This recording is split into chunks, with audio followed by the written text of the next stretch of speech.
Hey, welcome to Graphic Policy Television, GPTV. In my hands is one of DC Comics' latest releases. This is Justice League number 12, part 3 of Drowned Earth, their kind of mini event that's been going on between Justice League and Aquaman. It's kind of been rewriting the history of Aquaman and the kind of the DC universe in some ways. Been really interesting stuff having to deal with Poseidon, alien gods, and kind of the history of Atlanteans and Aquaman as a whole.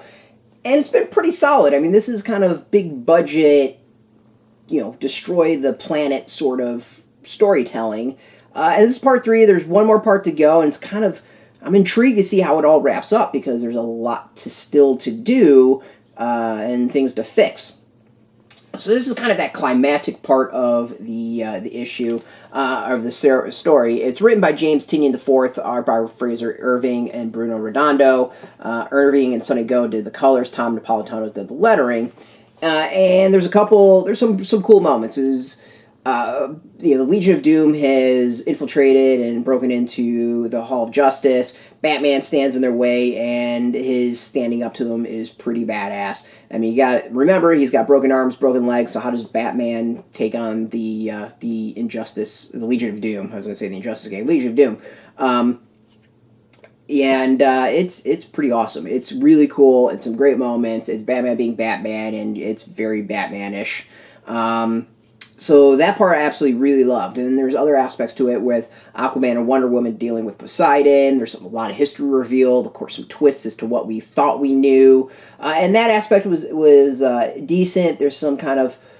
there's history I hope is kind of explored in the future. And, there's some things where I'm kind of questioning as to like some of the conclusions that are given. It just doesn't seem like the right solutions to the problem. But my biggest gripe about the issue is the art. So it's split between two creators, two artists, and the styles are very, very different. So we'll go fast. So we've got this style here, which is, I kind of call like DC House style. Very kind of typical for DC Comics. Not an issue at all. And then you've got, let me see, like a really good, I kind of want to come back to that one because Aquaman looks jacked in it.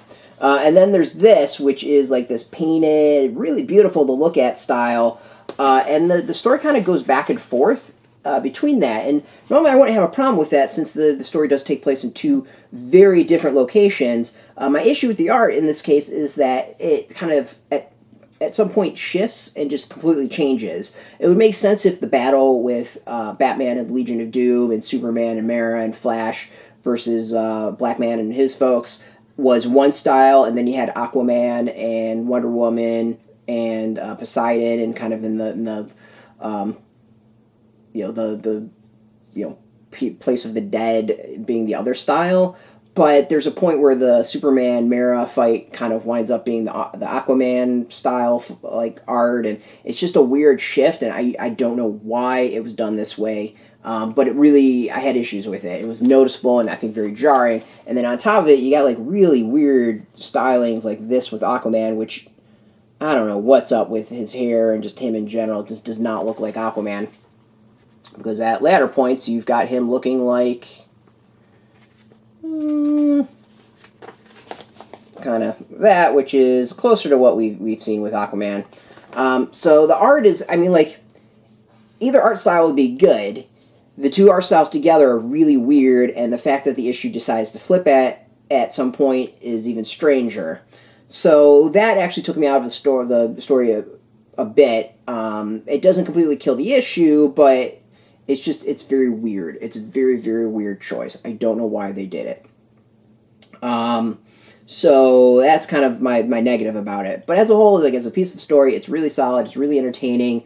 And well worth checking out. I think this has been an entertaining crossover between Justice League and Aquaman. Obviously, you don't start with this issue since it's part 3. There's still only one issue left. Definitely want to pick up and trade if you haven't read it individually. It's big popcorn, world getting destroyed type stuff. Worth checking out. So, out already in comic shops. You can go get it. We've got a link beneath this video where you can go put in your zip code, tell you if a shop's near you. Go support your comic shops. They are the backbone of the industry. Without them, things just would not be what they are. If you don't have a shop, no problem. We do have affiliate links. There are affiliate links, so we do get a small percentage of that. By doing that, you help support our site. But go support comic shops first and foremost. And speaking of support, I want to thank DC for hooking us up with the review copy. We always appreciate it, and we like to be transparent as to what we get for free, because we're good like that. And you can make a decision how full of it I am. And I want to, of course, thank you for watching. We always appreciate it. Now, if you're into DC, if you're into Justice League, Aquaman, comics in general, check us out every single day at graphicpolicy.com. We're on Twitter, Facebook, YouTube, Tumblr, all at Graphic Policy, keeping it nice and consistent. So until next time, keep reading those comics and keep it geeky. Hey, thanks for watching the previous video from Graphic Policy Television. Just by watching, you help support our site. Thank you so much. Now, if you're watching these videos, you probably care about geeky things like movies, television, comic books, toys, games, video games, you name it. You can go and subscribe right now to our YouTube channel to stay in touch and catch all the new videos, or check out our website at graphicpolicy.com. There's a nice link on this end of the video. But as always, thank you for watching. Keep on rocking and keep it geeky.